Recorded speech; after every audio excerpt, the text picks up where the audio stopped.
but that's what the devil wants you to believe. So you can take it to your house. You can take it to your house, and you can bring these negative things into your house. And with how popular they have gotten, a scary truth has emerged. And rumor has it that they're evil. I don't know how real that is, but I don't know what else, because you actually like the characters and you think they're cute. You've seen it, right? Those flashy, oversized, look at me, Labubu.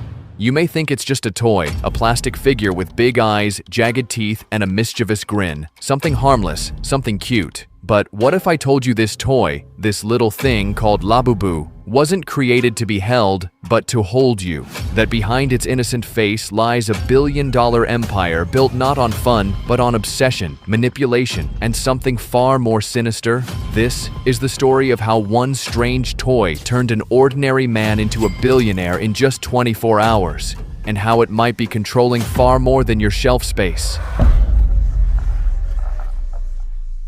It starts with an artist named Kasing, a quiet, mysterious figure from Hong Kong. Lung wasn't interested in making commercial art. He was a dreamer, the kind who believed monsters could be misunderstood heroes. His illustrations featured haunting, childlike creatures inspired by Grimm's fairy tales, European legends, and Asian urban folklore. Among them was one strange character, a pointy-eared, snaggle-toothed imp known as Labubu. In Lung's mind, Labubu was a misunderstood forest spirit, part trickster, part guardian, always smiling, always watching. Fans of his work adored the creature's unsettling charm. It was weird, it was raw, it was real. But then something changed. In 2018, Lung partnered with a rising Chinese toy company called Mart, and that's when everything went dark.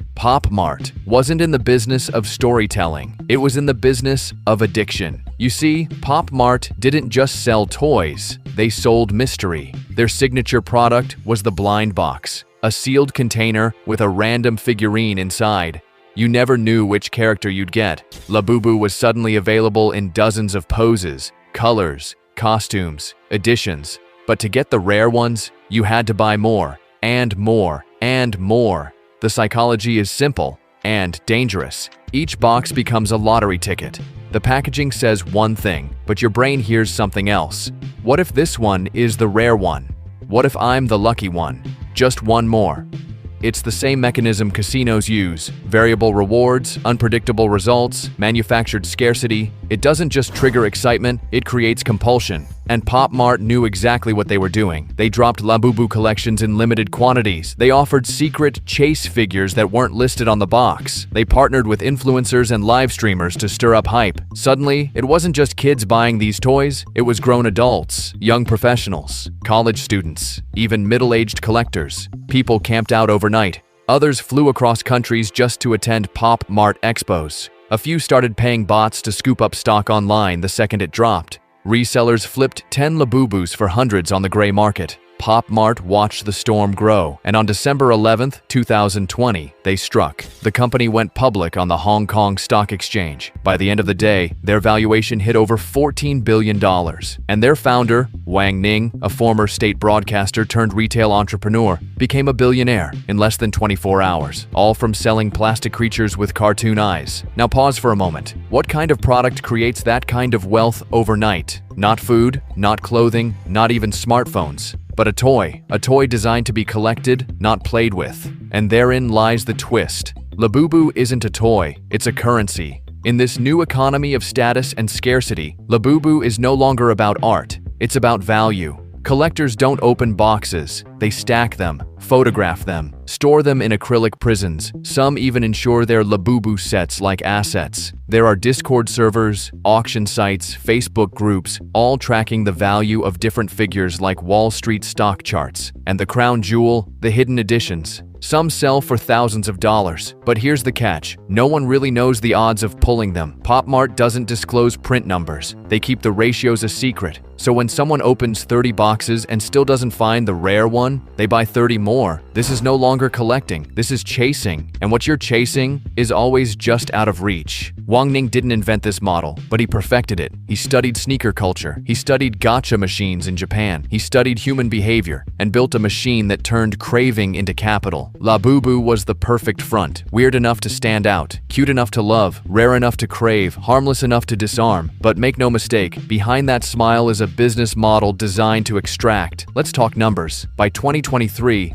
Mart was generating over $800 million in annual revenue. Nearly half of that came from repeat buyers, some spending thousands a year. Their stores expanded to London, Paris, Seoul, LA. But in China, they were already everywhere. Shopping malls, vending machines, airports, subways. You couldn't escape Labubu if you tried, and people weren't just buying them, they were worshipping them. Labubu tattoos, Labubu cakes, Labubu fashion collabs. One Chinese influencer built an entire apartment filled wall to wall with Labubu figures, worth over $200,000. This is not just fandom. This is a cult of plastic. And yet, hidden beneath all the hype, something else was growing. Regret, debt, addiction. You won't hear about it on the Mart website, but forums tell a different story. A university student admits she skipped meals to afford new blind boxes. A father confesses he maxed out his credit card trying to find a hidden Labubu for his daughter. Another collector reveals he spent over $15,000 in 1 year, only to feel empty, disillusioned, and angry. The reward? A shelf full of sealed boxes he can't bring himself to open. And that's the darkest part of this entire story. Labubu was never meant to be owned, just wanted. The moment you have it, the magic fades. The thrill is in the hunt, not the toy. Wang Ning and Mart didn't sell joy, they sold anticipation, and they mastered the art of never satisfying it. Now, critics have started to ask questions. Should a toy company use casino mechanics on children? Should collectibles be engineered with scarcity to manipulate emotion? Is this art or exploitation? Mart's answer? Silence. They keep expanding, keep releasing, keep printing money. And Labubu? It keeps smiling, always smiling. But here's what they don't want you to realize. This isn't about toys. This is about power, about how corporations can hijack your imagination, how they turn nostalgia into a drug, how they create scarcity where none exists, how they disguise manipulation as collecting. Labubu didn't just make a billionaire in 24 hours. It made millions into consumers who never stop consuming. Every smile hides a scheme. Every blind box hides a business plan. Every limited edition is a lever pulling at your dopamine. And in the end, we're not the owners. We're the product. So the next time you see a cute toy smiling from a vending machine, ask yourself, who's really winning here? Because it's not the artist, not the kid, not even the fan. It's the company behind the curtain, selling dreams one box at a time. Labubu is watching and smiling because it knows it already owns you.